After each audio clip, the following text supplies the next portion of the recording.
Hello and welcome. Thanks for joining us on this webinar on how to prepare for growth. I'm Jeroen Collet and I'm joined here by Petra Patijn from Friesland Campina. Hello. We'll go about in this webinar discussing recent trends that indicate economic growth for the coming few months and years. We'll discuss the potential pitfalls of not preparing for growth and what organizations can do in order to benefit fully from the growth that is coming. I'll introduce Petra in a second, but I will discuss first general outline of this presentation, of this webinar. So we'll try convincing you of that growth is coming and that you should prepare for it. We'll paint a general picture of how organizations can organize themselves to benefit from this growth. And later on, Petra will present a project that we've done together. Petra was the internal project leader on this project, where we used a capacity simulation model in order to prepare for additional volumes to be processed here in the local Alter plant for Friesland Campina and to save on global transportation costs. Petra was in this lead as an internal project manager. Petra has been working for 9 years for Friesland Campina, from which the 2 last years as a project manager performance excellence. Before that, she had a background in plant accounting and controlling. Petra will later on discuss a bit more what her function is and the group she works for at Friesland Campina. Myself, Jeroen Collet, I'm now 7 years active in operations research and analytics. Before doing a PhD at the University of Ghent, and since 2 years as a business consultant for Möbius.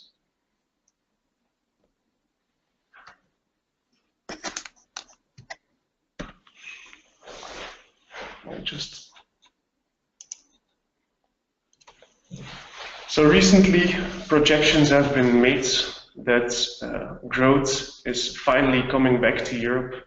So the graph here shows European Commission projection of GDP, but also other sources predict, like the OECD labor productivity, that growth will be upon us in the next coming years. Not only our intent is not to make this a macroeconomical course on indicators. Our intent is to show you that not only the economy and financial markets are benefiting from this growth, but that already trends are showing that this growth is being translated into an increase in demand. For instance, we have few cases showing this. For instance, the chemical production in the EU that has grown about 0.5% following year, in which output has stagnated. The EU demand for passenger cars has increased up to 6%, and the EU cement demand, after 8 consecutive years of falling demand, is finally also growing. We believe that growth should be embraced. We don't believe that growth should be the sole purpose of organizations, but we do believe in growth as the engine for employment in general in society, but also for a company to enable leadership within its markets and to create margin and shareholder value.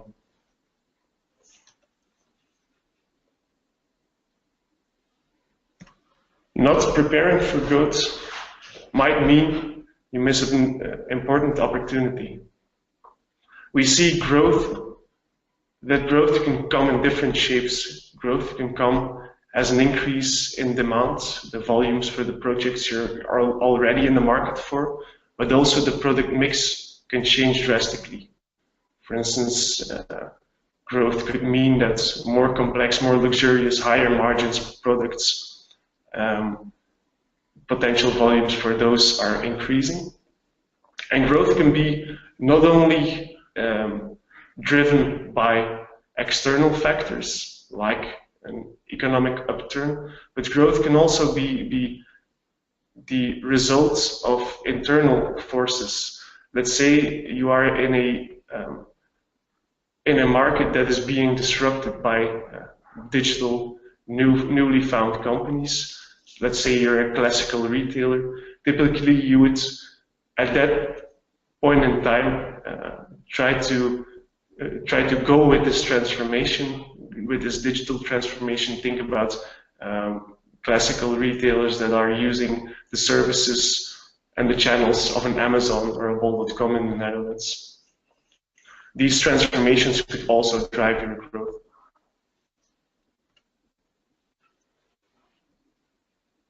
Growth is certain to impact your organization, and it's not always immediately clear where this growth will affect your value chain the most. Growth can impact your supply. Thinking about, for instance, the Mexican car industry, it's a well-known case.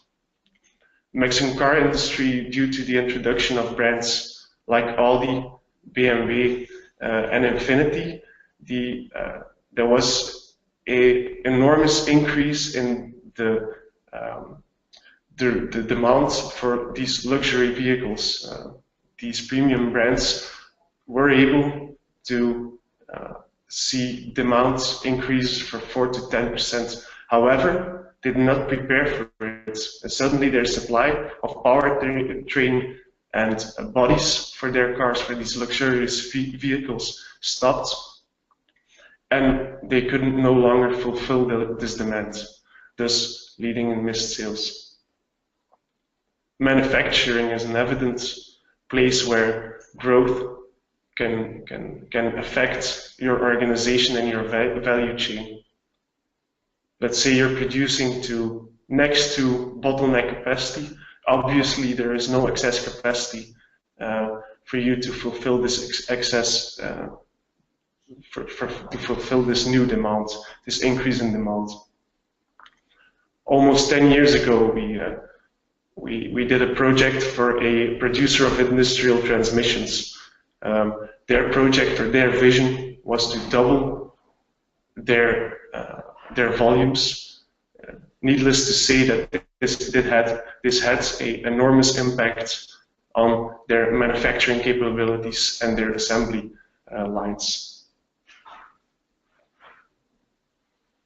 Selling more, producing more will also mean that you need to stock more.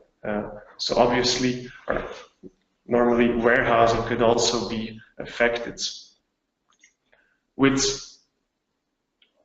an increase in output, an increase in finished goods, also an increase in unfinished goods can follow. We at Möbius, we have experience in doing projects with a sole focus on how to keep this inventory, when growing, how to keep this inventory under control, how to redesign how you go about keeping inventory, what you decide to stock where and when.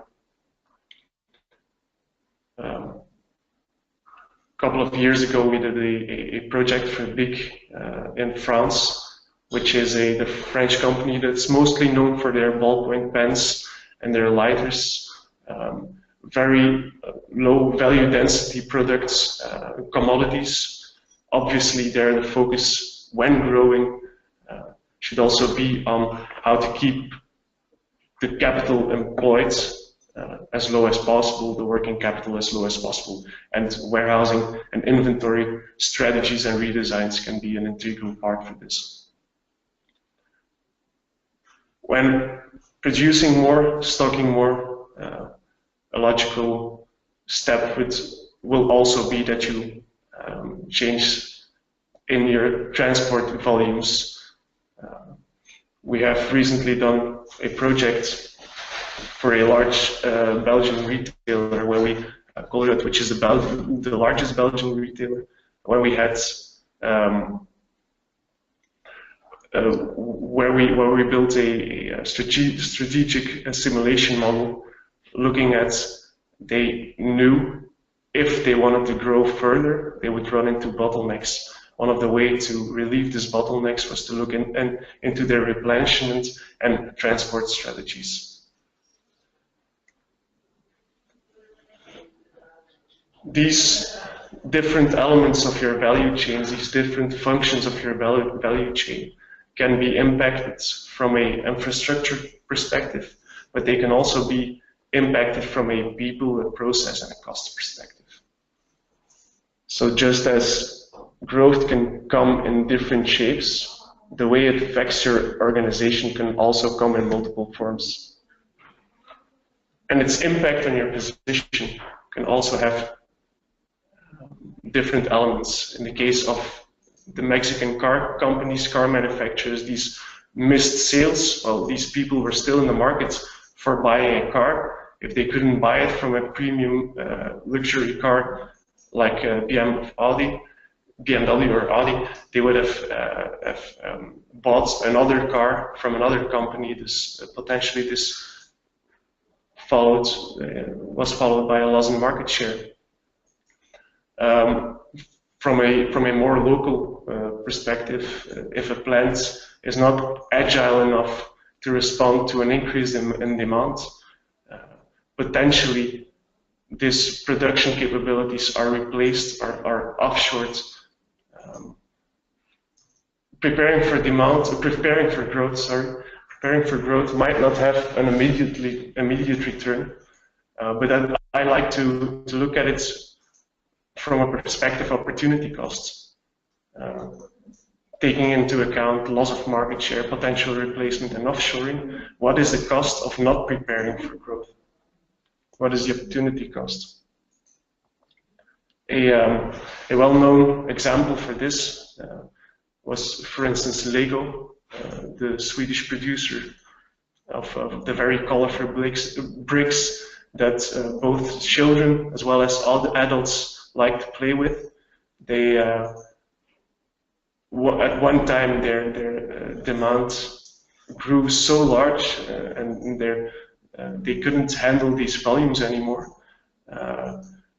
Probably they didn't lose any market share from that, but all they lost were these direct sales and the margin and the profits that come from this. So looking at Lego, what was the opportunity cost of not preparing for this enormous growth in demand?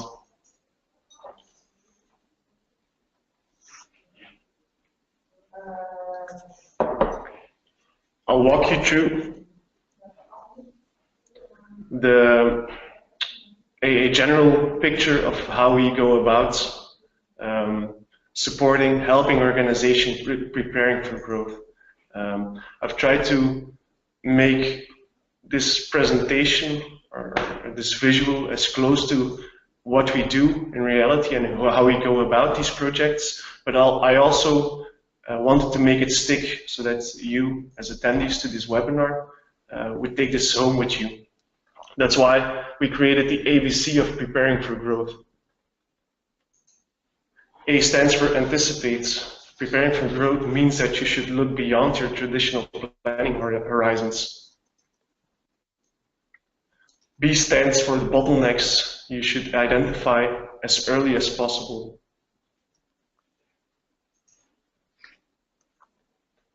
C stands for, if you have anticipated this growth and you have identified bottlenecks that might limit your growth and that need to be mitigated, how to build the case to find the funding to mitigate these bottlenecks, how you go about financing these investments, and how you go about getting return for it.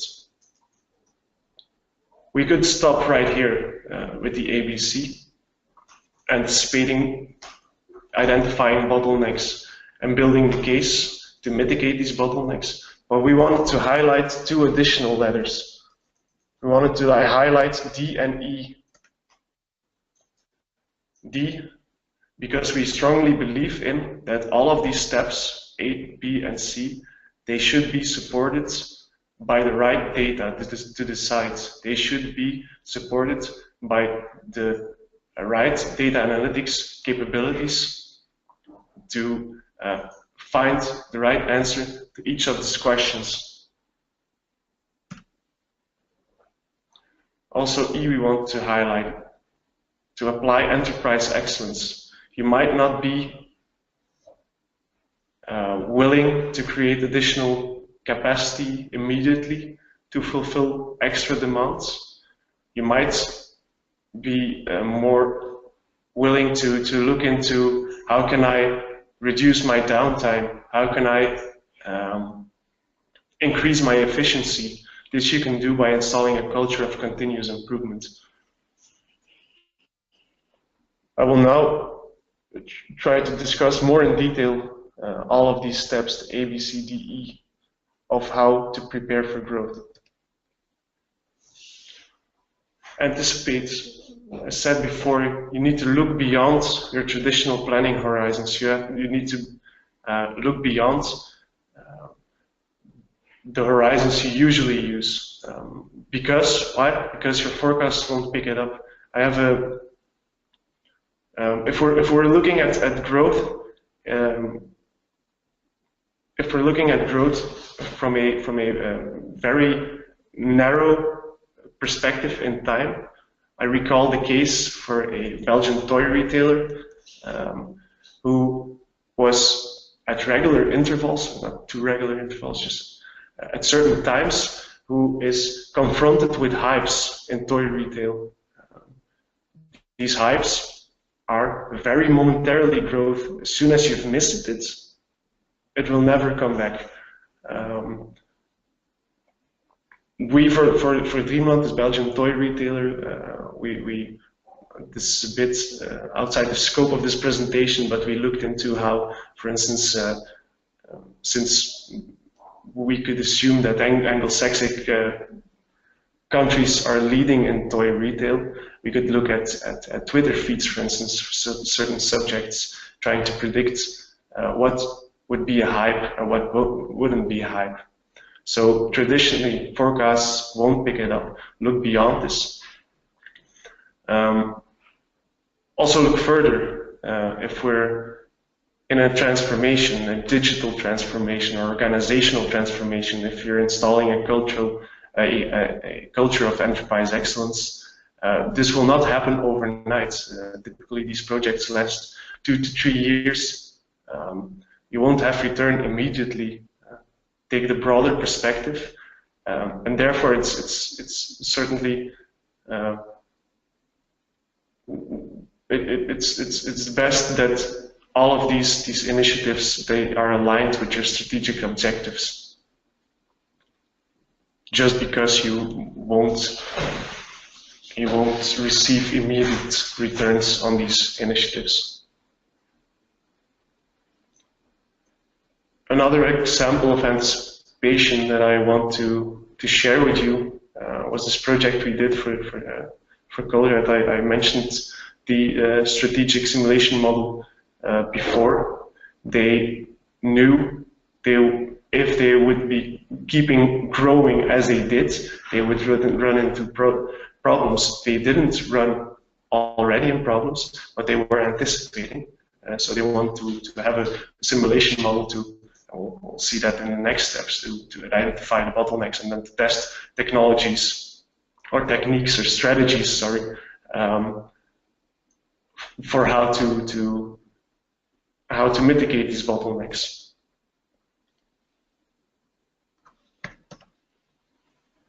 In the case of Colruyt, they already had a hunch of what the bottleneck might be. But you don't necessarily always know what element of your value chain, of your infrastructure, of your processing capacity will be the first constraint, which element will limit your ability to grow. So you should try invest time an analysis into identifying these bottlenecks. Let's say you know that when growing, your inventory will blow up. You don't necessarily know that this inventory blow up is because of increase in lead times, or it is because of your forecasting that is off due to your growth. So invest time and efforts and analysis into identifying which element in detail will limit your growth potential. Another possibility of another aspect or another aspects that might limit your growth, and that's a bottleneck, was in a case we did for a family-owned art foundry called Art Casting. They knew they had plenty of capacity to allow for further growth.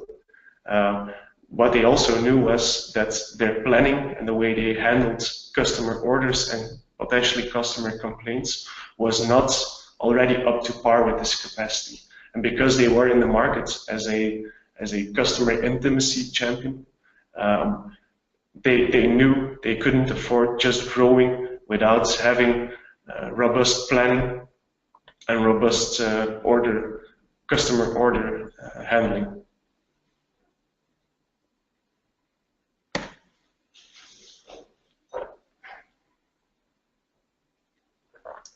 Peter will later discuss more in detail the case that was built for the Friesland Campina project. But we believe that if you anticipated, you have identified bottlenecks, you should build a strong case to support the investments and to focus on not only the expected value of these investments, but also the risks that are potentially involved. So not look at a narrow understanding of what expected value is, of what the return on investment is, but also on what uncertainties are involved with this return. We believe that these business cases should be supported by quantitative methods.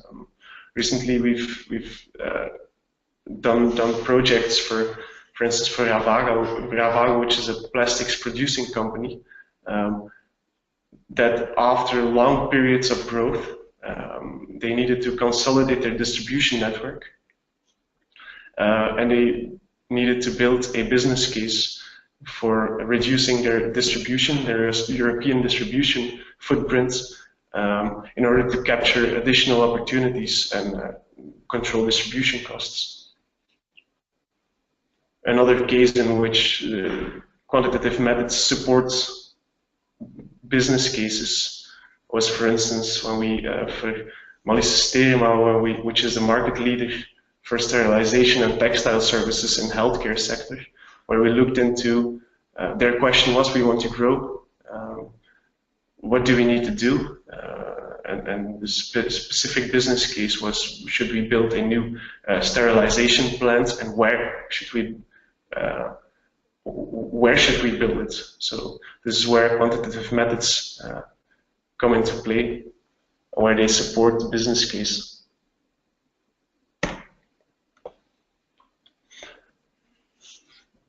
I was already discussing quantitative methods, so just a bit more detail. Each question has its own techniques to deal with it. In the case of Friesland Campina, we built a simulation model, and Petra will discuss in more detail. Recently, for a large producer in the agro-industrial and food sector, they knew that one part of their capacity of their infrastructure being their bottling lines, they knew that these bottling lines could allow for more growth. However, the processing before that was a lot less transparent.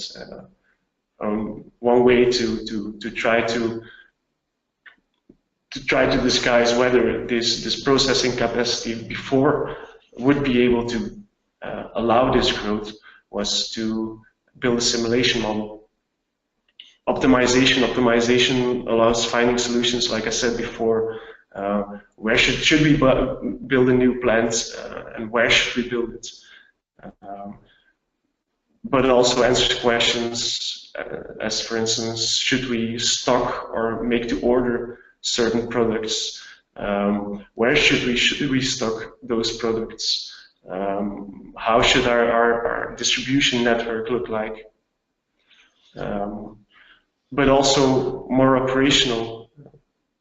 We very recently did a very operational optimization model for Dow Chemicals, where a key assignment problem needed to be solved. So large barges, ships come into the harbor, they need to dock somewhere. They can't dock the closest place, or the first free place in the harbor, because fines might be associated, transportation costs might be associated with this docking place. So that's why where operational optimizations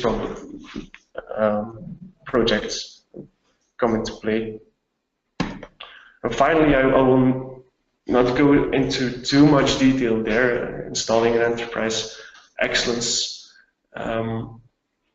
because in, I guess, a month, colleagues of mine will be giving a separate webinar on the Shingle model and how we look at how to install a culture of continuous improvement. But Möbius is supporting customers like Leon van der Moort with Eternits in installing these cultures, with a focus not only installing tools for operational excellence, but also a focus on the leadership aspects, the behavior aspects. So if you're interested in that, I would say keep an eye on our website, on our social media for the webinar for next week, next month. Sorry.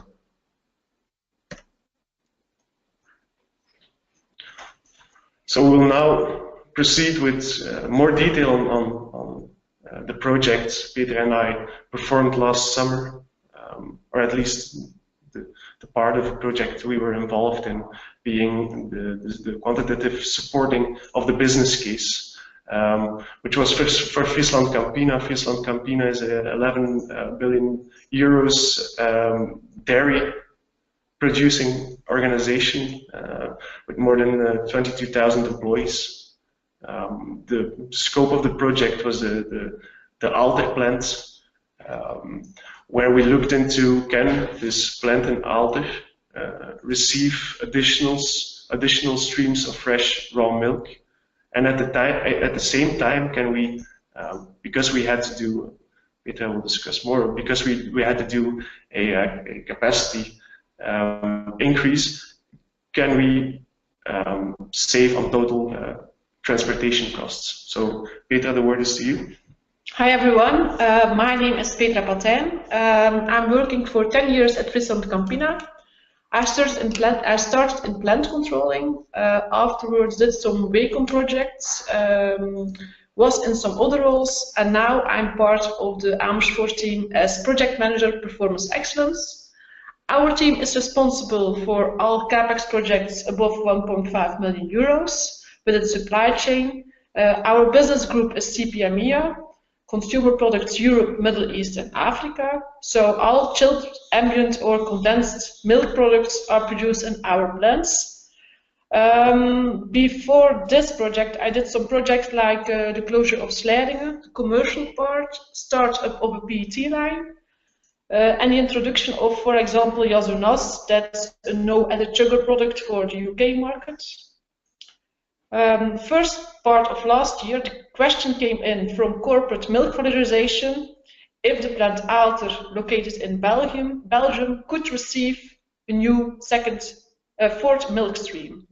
Now this milk was delivered to other plants in the Netherlands, but due to transportation costs, possibly could deliver a good business case.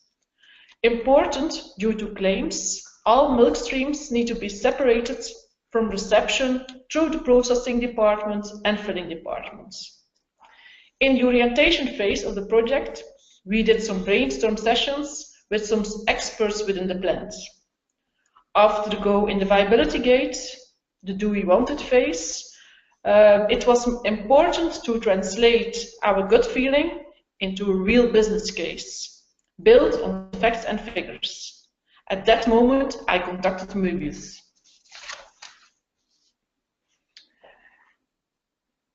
Möbius used, after introduction meeting, we started together answering the question.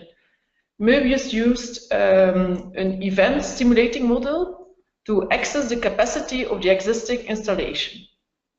First of all, the plant was modeled at the level of physical resources and how they interact. For example, a reception tank. For example, also cleaning times were taken into account, etc. Secondly, there was a close collaboration with production specialists to validate assumptions made. The model was made. As soon as the model was built, we mirrored current volumes in the model and checked this with the real data. Soon we had a good feeling on the model because then we saw it was a real reflection of the reality. Then the existing capacity was assessed to the model, and as you can see on the picture below, you can see that at a certain moment the equipment we had couldn't reach the high capacity. So we played with the infrastructure. For example, we added a new tank or a new decreamer. We also played with the operator working times in the cream department. Now it was 2 shifts, so 16 hours, and for example, we changed that to 3 shifts, so 24 hours, and then we saw that we received a good business case. Möbius also supported Friesland Campina with building this business case. We used the simulation model to identify the bottlenecks. They organized workshops to define relevant possibilities for capacity expenditure. We performed a stress test and calculated the occupancy rates of the resources to determine the robustness of the additional capacity. With the model, we could build a trustful business case where we reduced transport costs, increased manufacturing capacity, and process additional volumes in the plant's alters. This all with a very good payback period and IR. Thanks for your attention. Thank you, Peter. Our contact information is in the slides. We will, after this webinar, we'll make sure to send the slides to every one of you. I forgot to mention in the beginning of our presentation that there would be time for questions and answers in the GoToMeeting pane you see before you. There's a spot where you're able to ask a question to us. But first, just wanted to remind you on the ABC of preparing for growth. So A, anticipate, identify the bottlenecks early and build a robust, trustful case for growth. Use the right data to decide. And if not, immediately going for capacity expansions. Think about applying enterprise excellence to increase your efficiency. So now's the time for questions. I see we already received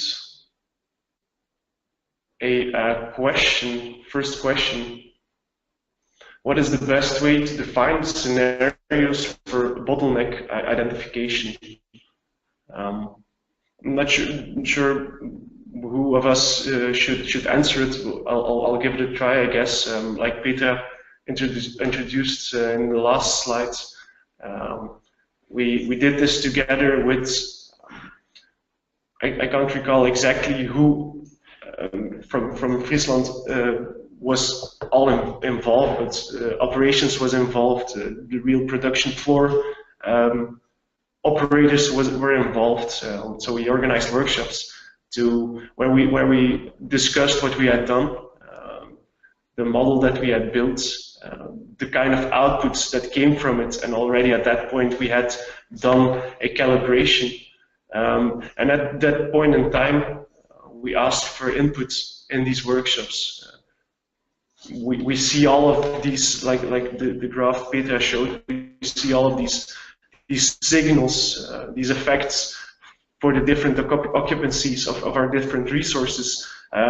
What could they mean, and how could we mitigate them? Because we knew that only working at one point in the process wouldn't be enough, because when you mitigate one bottleneck, probably, and that was what we saw, another will pop up. So that's really where the input from the workshops came very handy, where we could use as much as possible the knowledge that is on the work floor and that is in the operations. Yeah, true.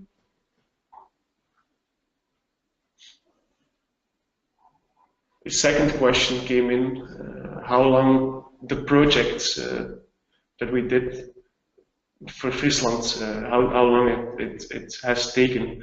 But maybe... Yeah, it was a phase in the project where Möbius did some work for us. So I think it was 3 or 4 months we worked together closely. Mm-hmm. Yeah. Yeah, but the project larger than building the bottle case. Of course, it's not just. It was needed to have a business case that was based on fact and figures, because, for example, also in the past, often when we offered a business case that was not built on fact and figures, management told us, isn't it possible to do it with a lower amount? But because it was now based on fact and figures, it's more difficult to, for example, take out an extra tank, because we show in the model that we really needed that tank. Mm-hmm. If we hadn't a tank, we came above 100% of occupation. Yeah, the operations would be obstructed. Yeah. Another question came in asking what the hardest thing was to achieve in the Friesland project. Difficult question. Yeah, I don't immediately have an answer to that. To achieve. Yeah, I think maybe it was a kind of very political project, because there were different disciplines interrelated in this project.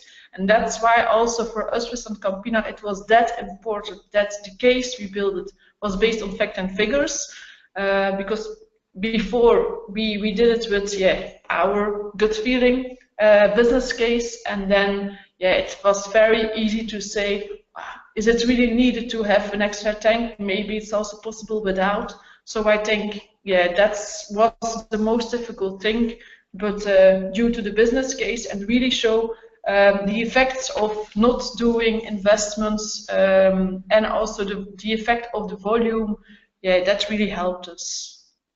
Not necessarily, I totally agree, but not necessarily associated specifically to the Friesland Campina case, but I think as a general remark for these kind of studies we do, simulation studies in particular, one of the most difficult parts to achieve is and should come as soon as possible in the project, is a calibration phase where we can show that the model is calibrated and that the model really mimics real-life performance of the plants. Yeah, that was also the first thing we did, because there was some will it help us thing on the floor, and then when we really could show the people that the model that was built really reflected the current situation, because then we looked the current occupation of the tanks, what is it now, what is it in the model, and then we could see that it was almost the same. So then we really, at the plant and the high management also had really good feeling with the business case, and then we could start building, adding the extra volume, put all the equipment in it, etc. I believe that's all for the questions we received. If that is so, if at a later point in time you would still have questions, do not hesitate to contact us. You've seen our contact information, but we'll make sure to send out the webinar presentation to all of you. And we would like to thank you very much for your attention, and have a great afternoon, everyone. Yeah, thanks. Bye.